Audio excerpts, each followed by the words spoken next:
우리가 이 자리에 모여서 예배드리고 또 신앙생활을 합니다. 그리고 기도를 합니다. 사실 기도하면서 바라는 것이 늘 있지 않겠습니까? 그리고 그 안에서는 당연히 기적도 나타나기를 바랍니다. 일상에서 우리가 최선을 다하고 또 살아가지만 그 안에서 기적이 존재하기를 바랄 때가 있다는 것이죠. 어떨 때는 기적을 기대하고 기도할 때도 많습니다. 저도 그럴 때가 있는 것을 경험해 봅니다. 늘 내가 바라는 대로 우리는 기적이 이루어지기를 원합니다. 그러나 신앙생활이 조금씩 성숙해 가면 결국 하나님 앞에 기도할 수 있는 것이 기적이고 또 하나님께 예배드리는 것이 기적이고 또 지금까지 내가 살아온 것을 되돌아봤을 때 이렇게 살아서 예배드리는 것 자체가 기적임을 알게 되는 것이죠. 그리고 더 알게 되는 것은 무엇이냐면 하나님 앞에서는 그 기적이 결국 우리에게는 기적일지 몰라도 하나님에게는 기적이 아니라는 것이죠. 하나님 앞에서는 기적은 별거 아닌 일입니다. 사실 전능하신 분이 내가 이런 일을 이루었다, 저런 일을 이루었다 막 할 때마다 뿌듯해하거나 놀라워하시거나 하지 않기 때문입니다.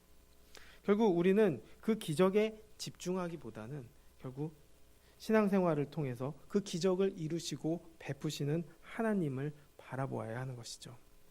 성경의 주인공은 누구입니까? 우리는 가끔 성경 안에 있는 인물들이 주인공이다라고 생각할 때가 있습니다. 그러나 그 주인공은 실제로 하나님이시라는 것이죠. 성경은 사람에게 집중하는 책이 아니라 오히려 그 뒤에서 일하시는 하나님께 집중하도록 인도하는 책입니다. 그분이 무엇을 하셨고 또 그분이 어떤 계획을 가지고 계시고 또 어떤 마음으로 인도하고 또 함께하기 위해 가시는지를 알고 가는 길이 바로 성경을 통해서 알게 되는 것이죠. 오늘 말씀은 엘리사를 통해서 기적이 이루어지는 것을 봅니다. 그러나 그 뒤에서 일하시는 분 역시 하나님이시라는 것이죠. 엘리사가 한 것이 아니라 바로 하나님이 하셨다는 것입니다. 그리고 하나님이 하신 일들을 보게 되는 것이죠. 1절에서부터 3절 말씀을 보면 엘리사를 따르는 사람들이 많아졌음을 보게 됩니다. 그래서 장소가 좁아진 것이죠. 사실 그 시대는 하나님을 믿는 사람, 또 하나님을 의지하는 사람이 많지 않은 시대입니다. 그럼에도 불구하고 하나님의 은혜와 기적은 여전히 존재했고 그것을 본 사람들은 결국 믿음의 길로 가기로 작정합니다. 그래서 사람이 많아지게 되었다는 것이죠. 그런데 그 많아진 것이 좋을까 생각해 보면 또 한 번 더 생각해 보게 됩니다. 엘리사에게는 많은 제자들이 생겼지만 그만큼 위험 요소도 많아지게 됩니다. 게하시의 사건처럼 자칫 소유에 집착한 나머지 하나님의 기적을 자신의 개인적 수단으로 사용하는 사람들도 많아지기 때문입니다. 또 기적만을 따라가는 사람들도 있다는 것이죠. 이런 사람들이 많아질수록 어떻게 보면 문제는 더 생깁니다. 기적이 일어나지 않으면 따라가지 않고 떠나게 되는 사람들도 있다는 것이죠. 북이스라엘이 영적으로 하나님께 더 나아가지 않았다는 것을 보게 되면 결국 그런 사람들이 많아진다고 해서 더 나아지는 것은 아니라는 것이죠. 오히려 타락해 가지 않습니까? 그렇기 때문에 우리가 알아야 되는 것은 결국 많은 사람들이 믿는 것보다 더 중요한 것은 온전히 따르는 사람들이 더 중요하다는 것이죠. 오히려 온전히 따르는 소수가 믿는 척하는 다수보다 훨씬 더 중요하다는 것입니다. 하나님은 그 이야기를 계속 하고 싶어 하셨던 것 같습니다. 그래서 그들은 결국 그 새로운 처소를 위해서 목재를 사고 또 이제 집을 지어야 하는 상황이 되었지만 사실 그들 역시도 형편이 좋은 것은 아니었습니다. 그런데 그럼에도 불구하고 요단 강가로 가서 직접 목재를 베어 새로운 처소를 지을 계획을 하게 되었습니다. 제자들은 이 일에 엘리사의 동행을 요청하였고 또 엘리사는 흔쾌히 허락했죠. 결국 이 이야기의 핵심은 새로운 건물을 짓는 것이 중요한 것이 아닙니다. 결국 한 생도가 쓸만한 큰 나무를 베다가 빌려온 도끼를 물에 빠진 사건이 일어납니다. 그 당시에는 철기가 굉장히 중요했기 때문에 도끼를 잊어버린 사람 입장에서는 그 빌려준 사람에게 변상할 길이 막막하기 때문에 절망했죠. 그만큼 그 당시 상황은 빈궁했고 또 선지자들은 많이 홀대당했다는 것을 보게 됩니다. 사실상 절망 속에서 하나님 엘리사에게 요청을 한 것이죠. 그런데 엘리사는 이 일에 대해서 그냥 기적을 일으키면 좋은데 희한한 방법으로 해결합니다. 요단강은 사실 전체적으로 수심이 그렇게 깊은 강이 아닙니다. 웅덩이가 있다 할지라도 심각하게 깊지 않았을 것입니다. 그럼에도 그렇기 때문에 누군가 수영을 할 줄 알았다면 또 잠수해서 찾을 수도 있는 곳입니다. 사실 도끼는 무겁기 때문에 쉽게 떠내려가지 않으므로 떨어진 위치의 주변에 충분한 시간을 두고 찾으면 아마 찾을 수 있었습니다. 그러나 그럼에도 불구하고 엘리사는 그렇게 처리하지 않고 대수롭지 않아 보이는 문제들도 기적으로 해결합니다. 특이하게 나무를 사용해서 그 기적을 일으키는 것이죠. 도끼가 떨어진 위치를 확인하여 그곳에 나무를 던집니다. 그리고 그 나무가 결국에는 물이 솟아 넘치는 가운데 도끼가 떠오르게 되는 것이죠. 이것은 우연히 생긴 일이 아니라 결국 나뭇가지가 도끼를 떠받쳤고 나무의 부력에 의해서 도끼가 우연히 떠오르는 것으로도 설명할 수 없는 것을 보게 됩니다. 이것을 보면서 기적이 있다는 것을 보게 되는 것이고 또 하나님의 놀라운 역사가 있다는 것이죠. 그런데 우리가 알아야 되는 것은 지금 상황은 시리아와의 전쟁 상황입니다. 아람과 지금의 전쟁 상황인 것이죠. 결국 이 도끼 이야기는 어찌 보면 별일 아닐 수도 있는 상황입니다. 그럼에도 불구하고 왜 이 글이 써졌을까 생각해 보면 결국 하나님께 기도할 때 우리는 중요할 때만 하나님을 찾을 때가 있습니다. 어떻게 보면 전쟁을 이기게 해주세요. 이 큰 일을 큰 일이 있을 때 도와주세요라고 부탁할 때가 많다는 것이죠. 그러나 정말 우리가 기도해야 할 때는 언제입니까? 항상이라는 것입니다. 그래서 중요할 때만 찾는 것이 아니라 큰 일이 아닐 때도 하나님께 구할 수 있어야 하는 것을 말하는 것이죠. 우리의 일상 속에서도 하나님은 함께 하십니다. 꼭 큰일에만 함께 하시는 것이 아니고 기적이 필요할 때만 하나님이 함께 하시는 것이 아니라는 것이죠. 지금 이 순간에도 우리가 걸어가는 그 순간에도 숨쉬는 그 순간순간마다 하나님은 우리와 함께 하기를 원하시고 계시고 또 알기를 원하고 계시다는 것이죠. 그리고 하나님은 그 사소한 일에도 외면하지 않으신다는 것을 우리가 보게 된다는 것입니다. 결국 하나님과의 깊은 관계를 하나님께서는 원하고 계시다는 것이죠. 그렇기 때문에 우리는 작은 일에도 하나님께 구하는 삶이 필요하다는 것입니다. 소소한 일을 통해서도 그냥 생기는 일이 아니라 하나님이 도우시고 인도하시는 것, 그리고 기도하는 것이 중요한 것이죠. 가끔 그럴 때가 있습니다. 집에 도착했을 때 가까운 데 주차하고 싶은 마음이 늘 있지 않겠습니까? 근데 늘 가까운 데는 주차장이 꽉 차 있죠. 그럴 때마다 가끔 기도합니다. 하나님 한 자리만 열어주십시오. 좀 많이 걸어가기 싫습니다. 이런 기도를 했는데 그럴 때마다 한 번씩 정말 생각지도 않은 차가 나오거나 아니면은 그 자리에 생각지도 않은 가까운 자리에 열려 있는 것을 보게 됩니다. 그러면 그냥 우연히 저런 일이 생겼겠구나 생각할 때도 있지만 결국 기도 하나님이 응답하셨구나라는 것을 생각하게 되면 감사한 마음이 있다는 것이죠. 결국 작은 일에도 기도하면 하나님이 응답하신다는 것을 느끼게 됩니다. 예전에는 버스 탈 때 버스 좀 일찍 오게 해주세요 기도할 때도 있었고 또 다른 주차할 때도 이런 일들이 있듯이 그렇게 작은 일에도 기도하는 것이 중요하다는 것입니다. 하나님 앞에서는 사실 작은 일, 큰 일이 없습니다. 하나님은 어디든 관여하신다는 것이죠.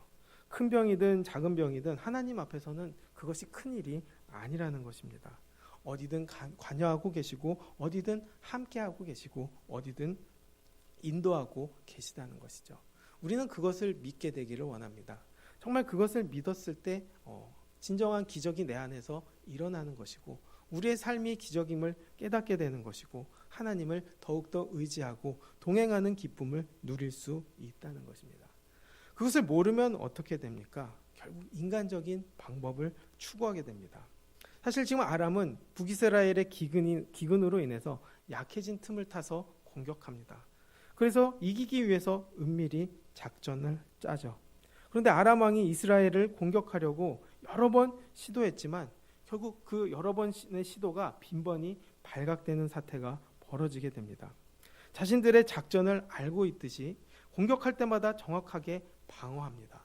그것을 보니까 얼마나 놀라겠습니까? 어찌 보면 전의를 상실하는 마음이 생길 수밖에 없습니다. 가끔 탁구를 칠 때 있지 않습니까? 근데 탁구를 치다 보면 제가 이 순간에는 확실히 이기겠다라고 생각하고 회심의 스매싱을 때릴 때가 있습니다. 그렇게 스매싱을 확 때렸으면 이겼다라고 하는 찰나에 막는 사람들이 있어요. 그것을 딱 막는 순간에 이게 살짝 정상적으로 넘어오면 나도 모르게 그게 힘이 빠져서 그 공격을 못할 때가 있어요. 그래서 질 때도 많거든요. 그런데 그것을 보면서 느끼는 것은 여러 번 그것을 당하게 되면은 결국 전의를 상실해요. 하기 싫어지고 이래도 지고 저래도 지겠구나 라는 생각이 들죠. 그런데 지금 이 상황은 게임이 아니지 않습니까? 전쟁 중입니다. 이 전쟁 중에도 이런 일이 생기니까 당연히 왕의 입장에서는 힘이 빠지는 것이죠. 그리고 그 원인을 찾습니다. 이거 이 안에 스파이가 있는 것은 아닐까 생각해보고 또 그것을 색출하려고 하지만 신복은 또 이렇게 이야기합니다. 12절 말씀에 신복 중에 한 사람이 이르되 우리 주 왕이요 아니로소이다. 오직 이스라엘 선지자 엘리사가 왕의 침실에서 하신 말씀을 이스라엘 왕에게 고하나이다 하는지라 라고 이야기합니다. 엘리사가 듣고 왕에게 전한다는 것입니다. 엘리사가 도청 능력이 따로 있겠습니까? 아니면 도청기를 따로 만들었겠습니까? 그런 기술이 있던 시대도 아닙니다. 그런데 그가 정확히 들은 것처럼 전했다는 것이죠. 그 역시도 누구의 도움입니까? 바로 하나님의 도움입니다. 결국 기적을 베푸시는 것이죠. 이것을 아람 사람들도 알게 되었다는 것입니다. 사실 엘리사가 누굽니까? 바로 9절 말씀에 또 쭉 오늘 말씀을 보면 하나님의 사람이라고 말합니다. 결국 그의 힘으로 하는 것이 아니라 하나님의 능력을 통해서 그가 전한 것들로 그들이 알게 되었다는 것이죠. 그러니 도저히 자기들 방법으로는 이제 이길 수 없다고 생각해서 그 사람을 잡아오라라고 말하는 것입니다. 결국 자신들이 할 수 있는 가장 인간적인 방법을 선택한 것이죠. 엘리사만 잡아오면 해결될 것이다 라고 생각한 것입니다. 결국 그렇다고 되는 것이 아니지 않습니까? 결국 내 생각으로 안 되는 일이 기적이다 라고 생각하는 것이 중요한 것이 아니라 결국 우리는 특별한 상황 속에서도 하나님이 함께하고 계시고 또 함께 이루시고 계시고 큰일이든 작은 일이든 하나님께서 이루고 계신다는 것을 우리가 알게 되길 원합니다. 하나님 앞에 늘 진실하고 동행하면 하나님은 그 소소한 일상 속에서도 기쁨을 누리게 하십니다. 기적을 베풀어 주십니다. 그리고 세상과 다른 방법으로 살게 하신다는 것이죠. 결국 주님과 동행하는 것이 중요하다는 것입니다.